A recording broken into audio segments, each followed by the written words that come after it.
15 августа 1992 года в Гагре высадился грузинский десант.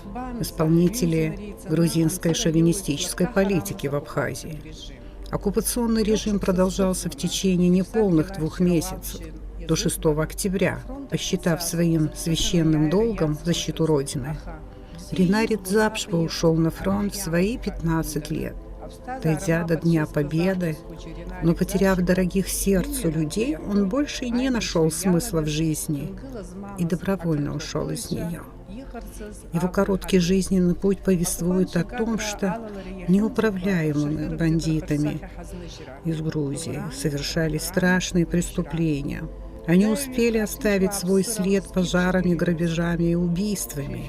В течение 1,5 месяца были убиты 12 мирных жителей, 118 защитников Родины сложили головы при освобождении Гагры от грузинских оккупантов.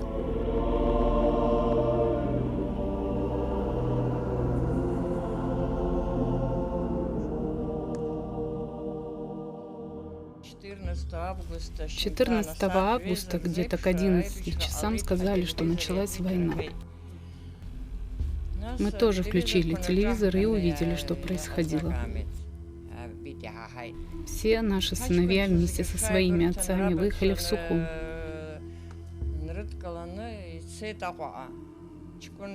Ни одного мужчины не осталось в переулке. Остались только женщины. Нас оставалось 4 невестки. Через несколько дней к нам пришли грузины. На тот момент 2 других невесток в доме не было. Были я и еще одна. Началась стрельба по домам. Через заднюю дверь мы с ней убежали в ту сторону, где жили соседи-грузины. Там была одна знакомая грузинская семья, и мы решили, что они могут нас спрятать у себя, но они нам отказали. Потом нас спрятали соседи-айбовцы. На 2-й день нас спрятал в погребе у себя знакомый еврей. Около 5 дней мы находились у него. За то время они ездили по домам, грабили и выносили все, что можно было, но еще не начали сжигать их. Когда немного стихло, мы узнали, что в переулке лежат убитые ребята.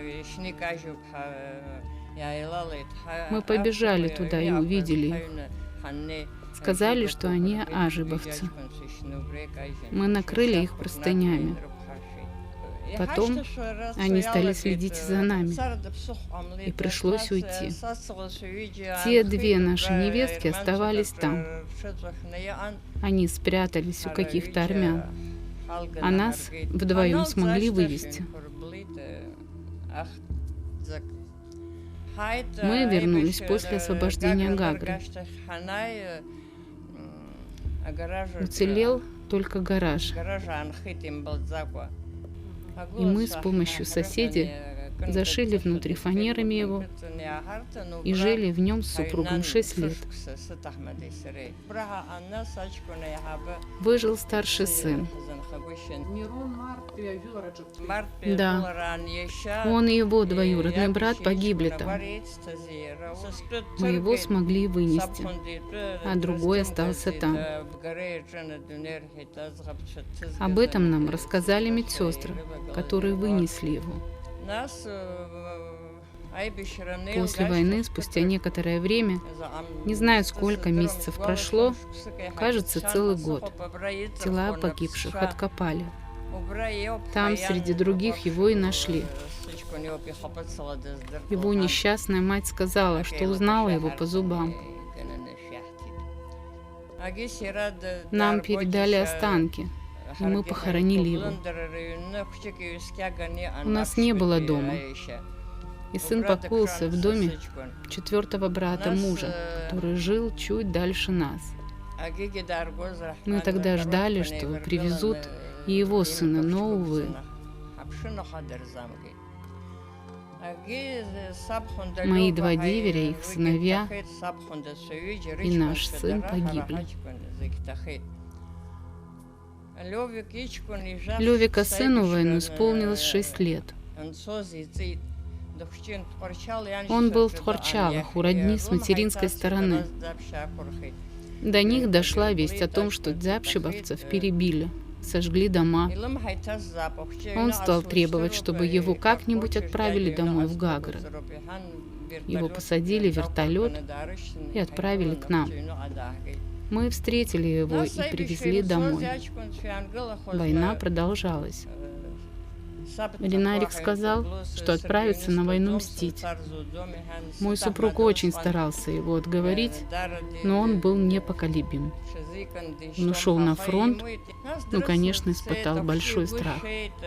Неокрепший почти ребенок, он оказался на поле боя. Как рассказывал нам один из воинов, при освобождении Шромы, он вцепился в дерево от ужаса. Его сковало. Плакал и не мог ходить. Медсестра Лика предложила спустить его до медпункта, но он отказался.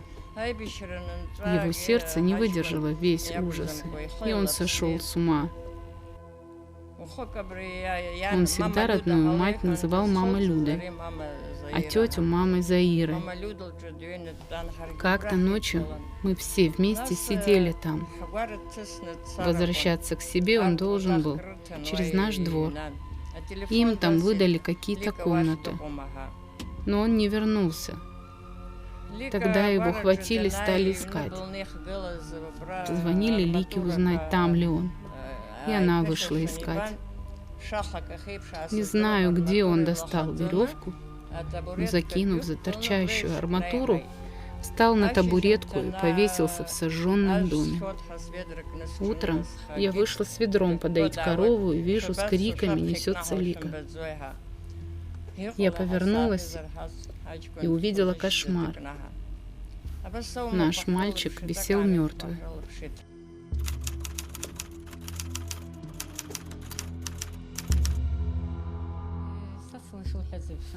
Как и говорила ранее моя невестка, мы узнали о начале войны в тот же день, где-то в обед. Через пару часов большими камнями перекрыли дорогу через наш переулок, чтобы машины не могли проехать. Оказывается, в Гантиаде высадили десант. Борис Аршбаун, и ныне живой, и мой супруг уехали туда.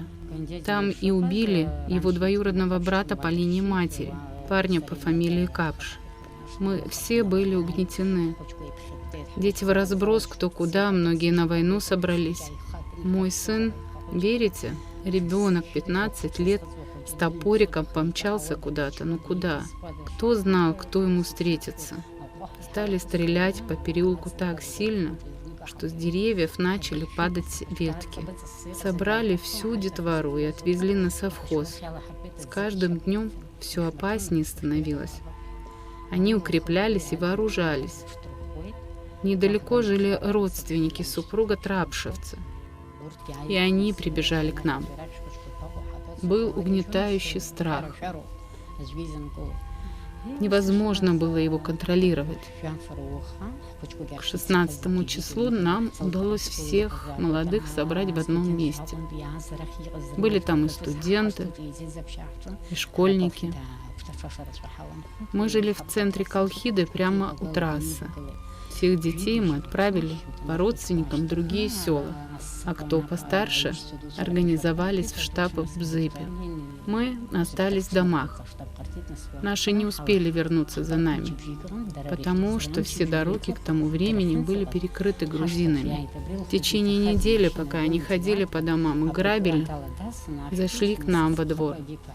Забрали автомобиль погибшего сына моей невестки, разбили прикладом автомата окно и сами без ключа завели.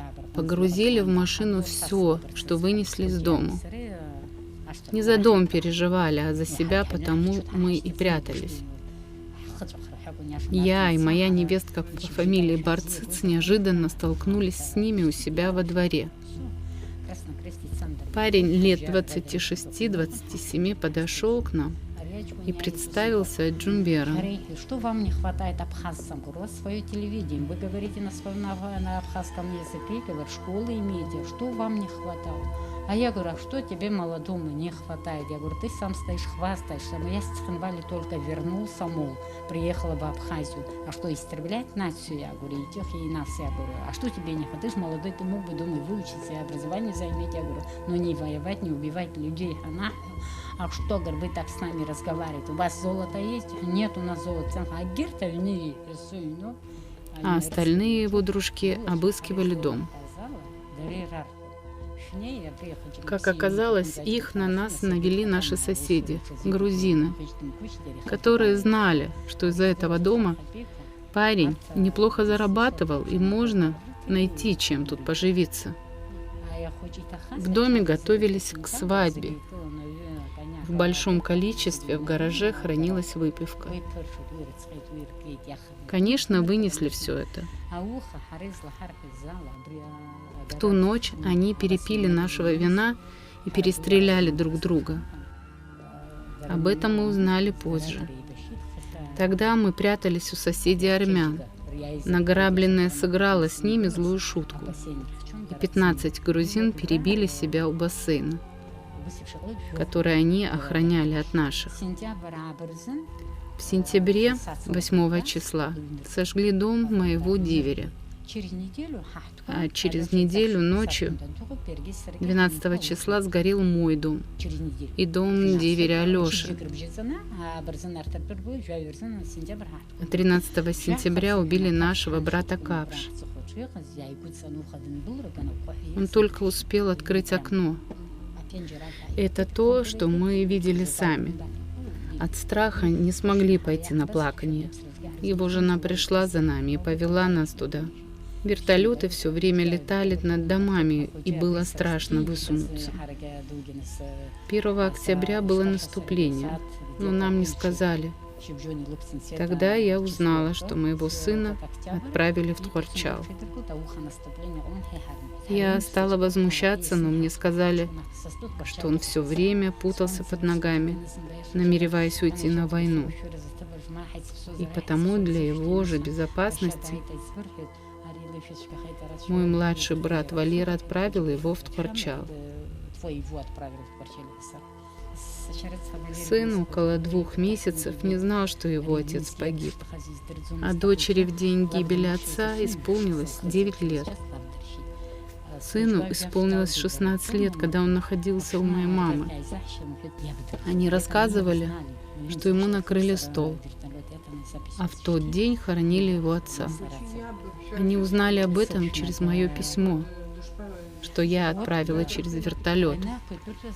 Супруг погиб от осколка снаряда при освобождении Гагры 2 октября между 10 и 11 часами утра. Сын вернулся из Тхорчала к 40 днями после, ушел с нашими дальше на фронт. Говорят, что он и там, на чемчирской стороне, тоже успел побывать на войне. Невозможно было, говорят, его остановить. При освобождении Кочары мой брат рассказывал, что в какой-то момент потерял из виду племянника. Все кинулись искать его. Тем временем брат решил пустить в себя пулю, если он не найдется.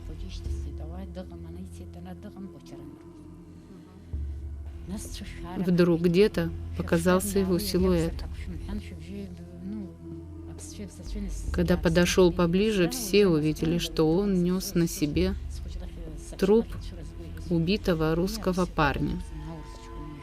Он кричал, что нельзя оставлять убитых, потому что их могут сжечь грузины. Ребенок видел, как трупы поедались свиньями и другими животными.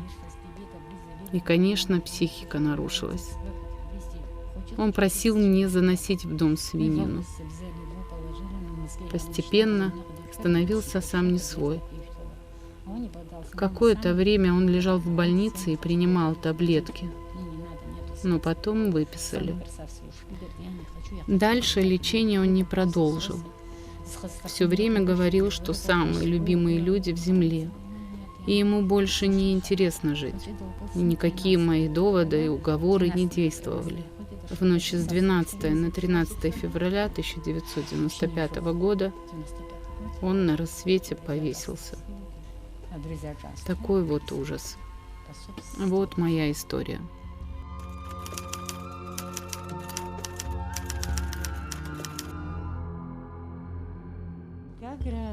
Это было после освобождения Гагры. 3 сентября, когда в Москве подписали перемирие. Наши ребята были в Гагре. Все были там. Наши соседи — Аргун Заур, Шармат Толик, мы с мужем, семья Читанава, Бганбовцы, Анквабовцы. Мы все застряли. Кто же знал, что война будет?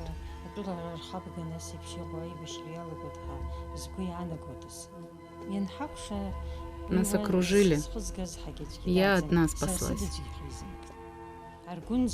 Супруга забрали вместе с Толиком и Зауром. Хидрионовцы — сваны, адхарские сваны. Мы сами были адхарские. Они знали его лично и говорили на абхазском языке, как мы. Они вели себя самым жестоким образом, не давая никому поднять головы. Всех задержанных собирали в колхидской школе и после отвозили в милицейский участок.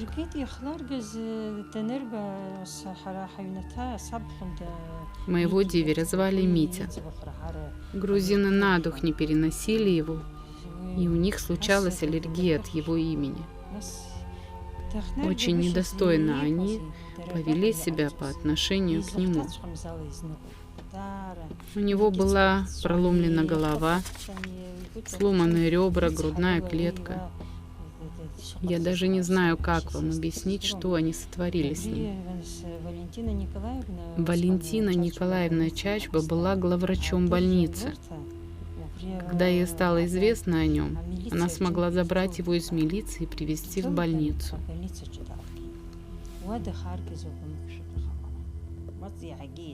И там стали искать его. И медсестры спрятали его в Белево. Когда за ним приехали туда, она вывезла его и привезла домой.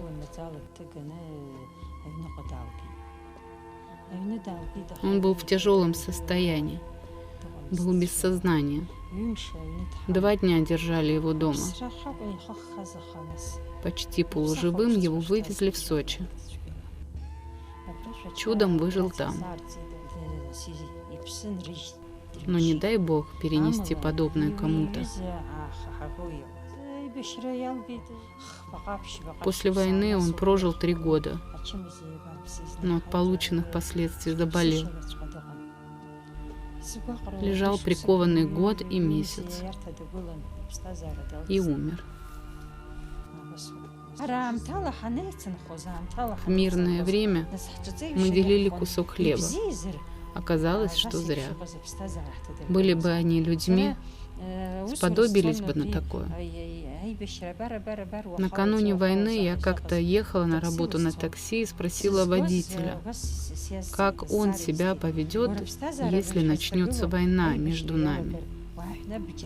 Он сказал, что никогда не решится взять оружие. На самом деле, с первого дня начала войны он первым оставил такси и взял оружие против нас. Сколько подобных фактов. С нами работала женщина по фамилии Гугохия Нина. Она в продуктовом, а я в отделе промтоваров. Когда в стране происходили какие-то собрания, после них с ней разговаривать просто невозможно было. Она готова была выцарапать глаза любому абхазу. Супруга начальника отдела культуры была еще хуже. Осознанно причиняла вред.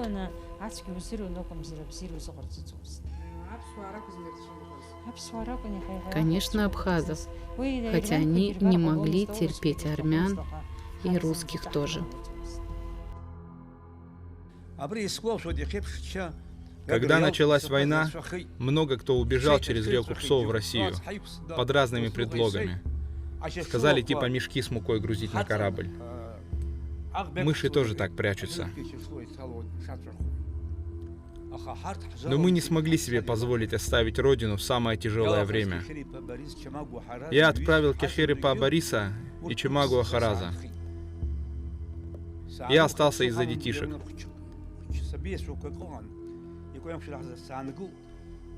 Стали приходить часто, и несколько раз я спасся чудом.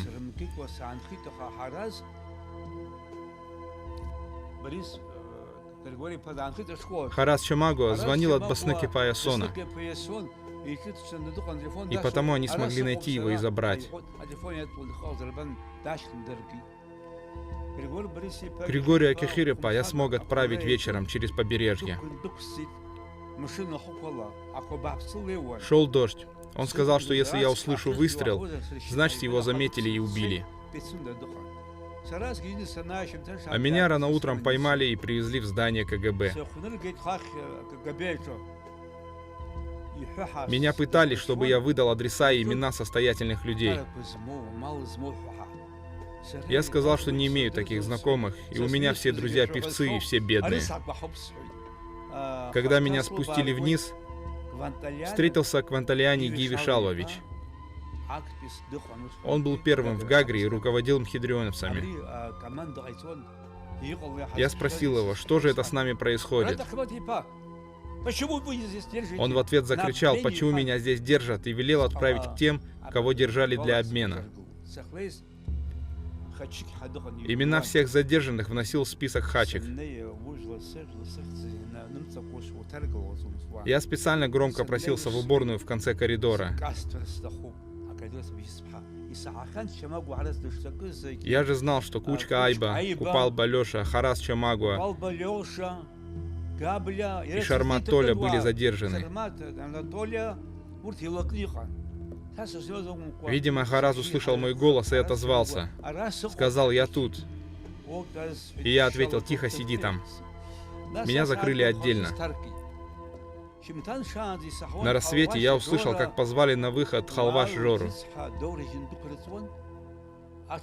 В этот день его и убили. Хотели убить, забрали и убили. Я, сидя в одиночестве, запел песню о горе.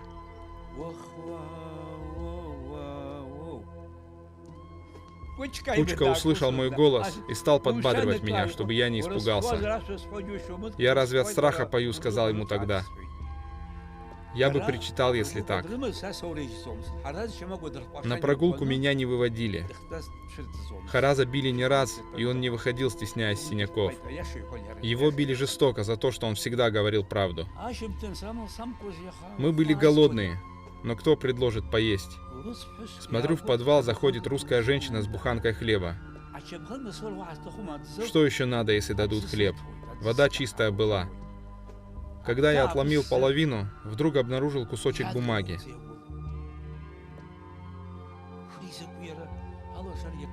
В помещении было темно, но я у маленьких окошечек смог прочитать.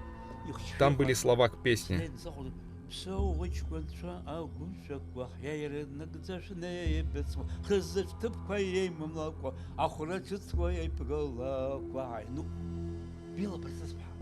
И я понял, что это Белла Барцец. Сумасшедшая и отчаянная, подумал я про себя. Тут Кучка Айба, Алеша Купалба подошли спрашивать, что я там читаю. Рассказал сокамерникам, что получил письмо в хлебе. Они велели мне замолчать, иначе грузины заберут меня на Октябрьскую улицу в сторону Абаата. И там убьют меня, как других. Мне сказали, что если меня поведут в сторону этой улицы, то мне точно не жить.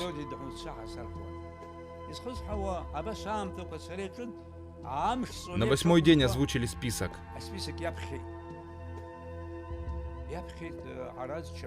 Хараз Чимагуа, Купалба Алеша, Богателя Сергей, Дбар, Еще какая-то роженица с младенцем оказалась. Кажется, русская была. Я не сразу понял, что везут на обмен. Когда нас привезли на Колхиду и приставили к стене, к нам подошел какой-то здоровяк Сван и сказал: «Передай Арзамбаславику Григорьеву, что мы сравняем все до Гудауты, и пусть он вывезет своих».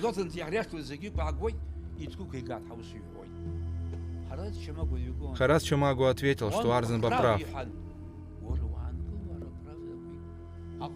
Сван снял с предохранителя и приставил ствол к груди Хараза.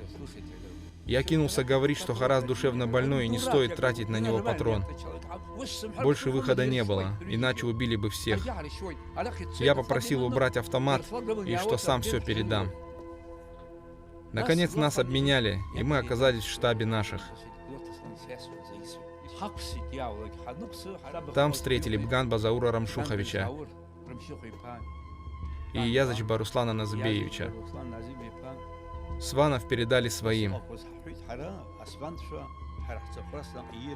Это организовали богателевцы из Адхары. Если бы они их не привели бы сюда, то нас точно убили бы, не передали бы.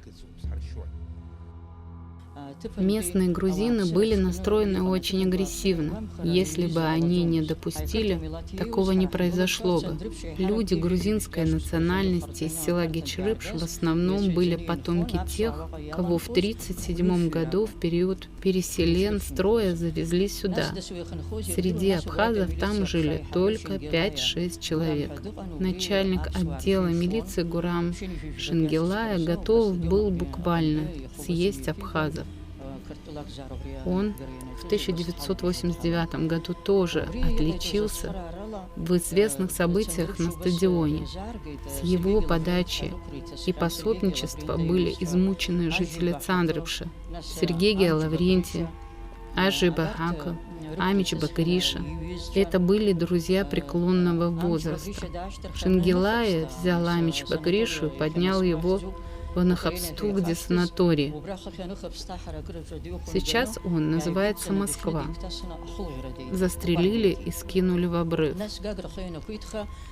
После освобождения Гагры наши прошлись по реке и достали тело с трудом.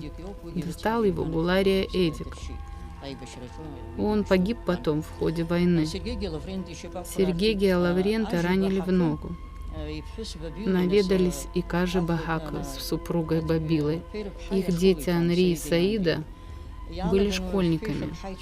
Грузины потребовали выдать их.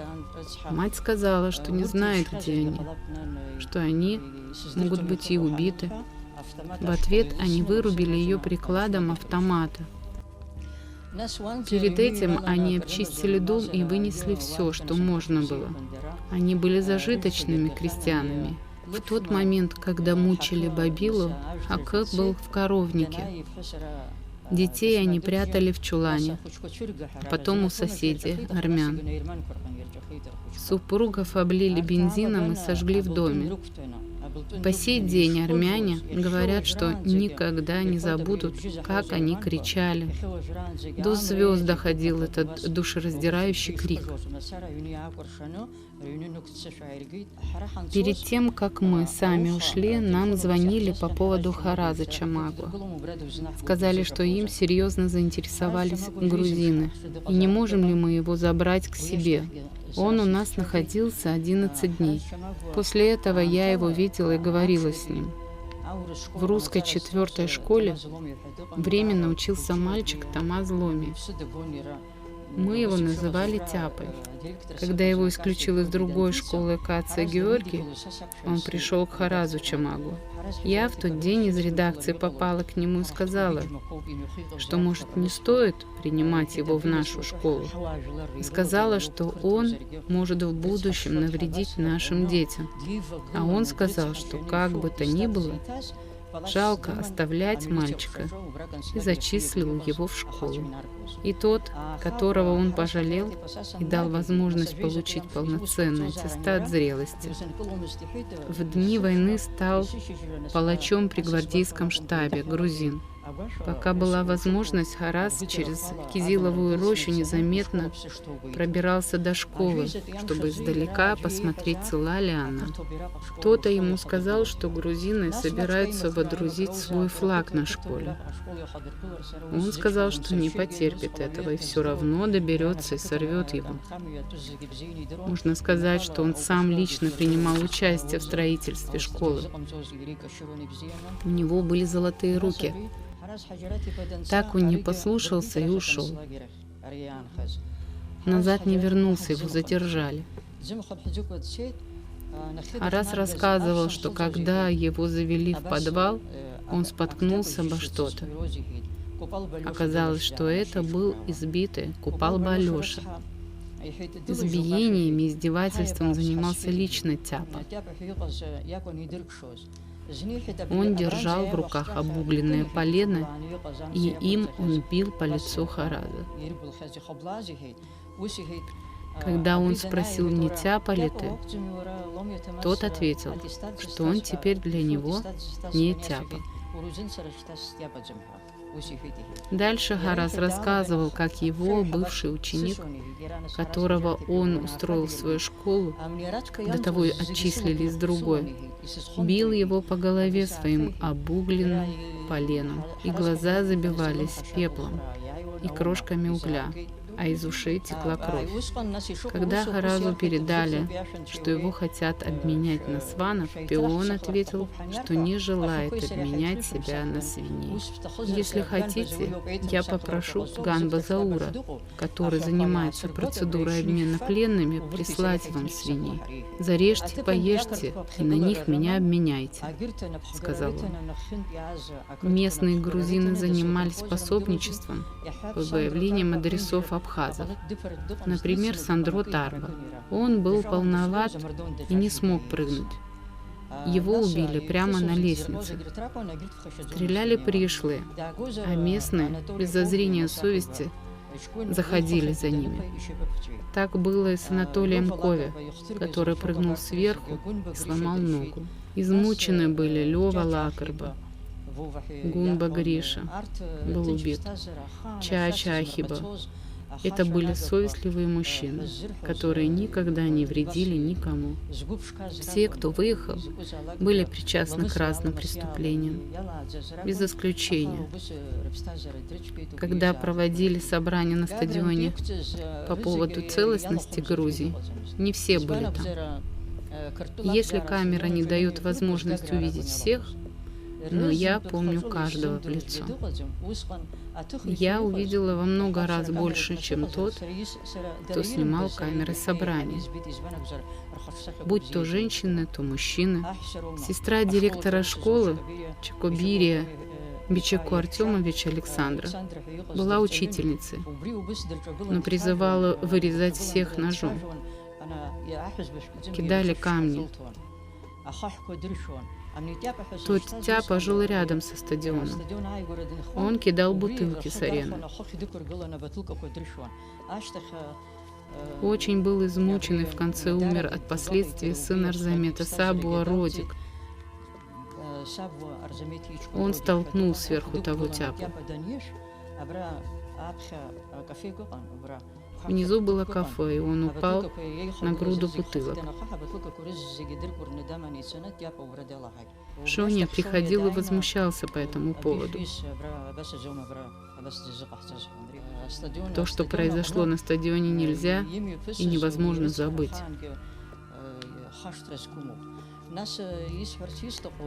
Не могу сказать и о том, что в 1937 году, когда подвальные карцеры, в которых мучили наших отцов, заполнялись заключенными, новых поднимали в ущелье, в дом арканевцев. Он располагался в красивом Гагрышском ущелье, и внизу был большой подвал. Там и решали, кому какая участь уготовлена, кому, подвесив, выжигали пупок, кого отправляли в известковую яму. Вот там 21 числа Виталика Кирта и убили. Аркадий Пасанья жил рядом с ними и не боялся их. Как-то он ворвался к ним, и на вопрос, кто он такой, ответил, что абхаз. Они ему пообещали, что скоро перестанет им быть, и до него доберутся. Его сдал тот, который работал с ним в магазине, пообещав ему, что выведет его. Провел через весь павильон и вероломно передал грузинам, которые к тому времени поджидали его. Его подняли туда, где был убит Виталий Акерта, и предложили раздеться. Он отказался. На нем разорвали одежду и облили бензином, и сожгли живьем. По останкам невозможно было его узнать. Сгорел до костей. Его узнали по золотым зубам. Удивительно, что они остались невырванными до этого. У нас был БРДМ. Его оставили русские, когда уходили. Он отремонтировал его, поставил мотор и покрасил. На нем и ездил. Входил в Айтглара. У Красного Креста где-то в Колхиде была позиция. БРДМ стоял у них, и ребята были здесь. 29 числа грузины атаковали, и он раненым попал в плен. В больнице они облили его бензином и сожгли живьем. Нам рассказали об этом. После освобождения Гагры мы пошли туда, где сказали, что он был убит, и нашли какие-то кости и привезли домой. Но неизвестно, чьи они были, потому что не он один был сожжен тогда. Нам рассказали, что они даже стерегли труп, пока он не сгорел полностью. Они боялись, что его заберут чеченские добровольцы.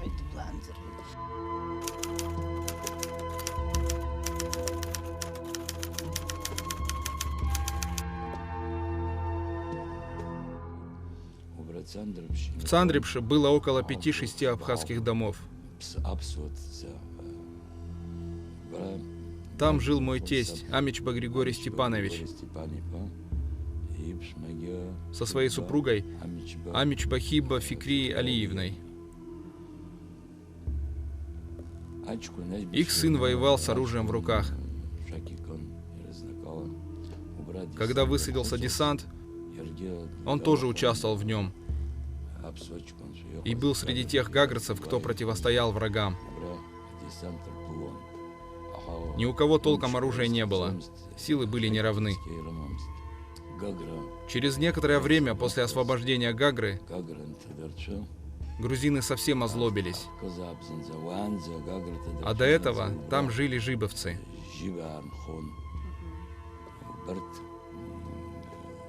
Они были уже старенькие, пенсионного возраста. Их убили и сожгли в доме. Дети были спрятаны у соседей. Дети видели это. Я их хорошо знал, потому что этот Джиба работал у меня в Убоне сторожем. В этот день, 2 октября, где-то недалеко было плакание. Моя теща отправилась туда, а тесть оставался дома.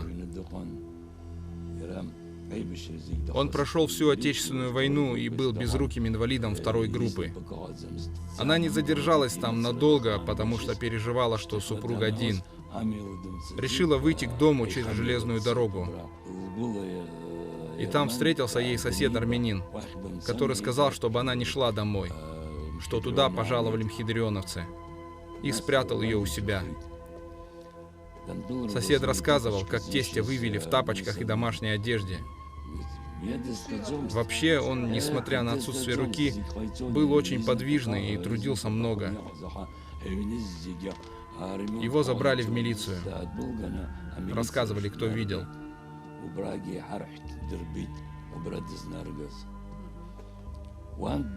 Вскоре его вывели оттуда и на машине увезли куда-то. Никто не знал, куда именно.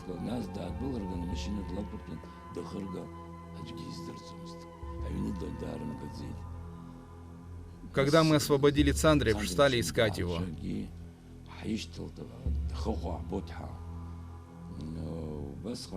Там недалеко был карьер, куда отвозили тех, кого собирались убить.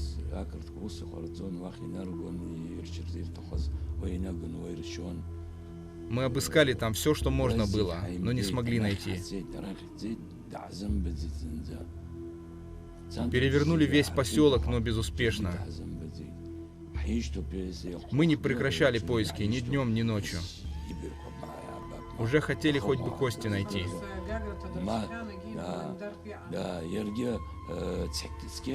Он сам тоже плохо слышал, и мы надеялись, что живого где-то держат в каком-нибудь другом селе, и не знает он, что поселок освободили. Мы так думали. Через 2 недели нам позвонил кто-то из Сочи.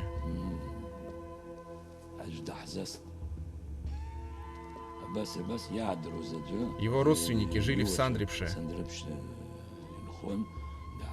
Сказал, что был где-то в гостях, и там говорили, что когда ехали в сторону Гагры,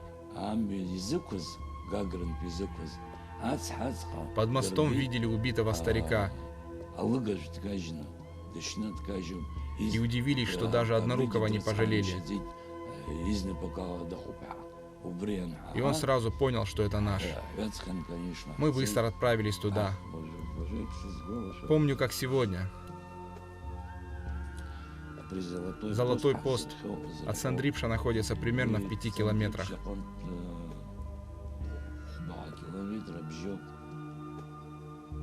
Когда мы пришли туда, он уже лежал полуразложившийся.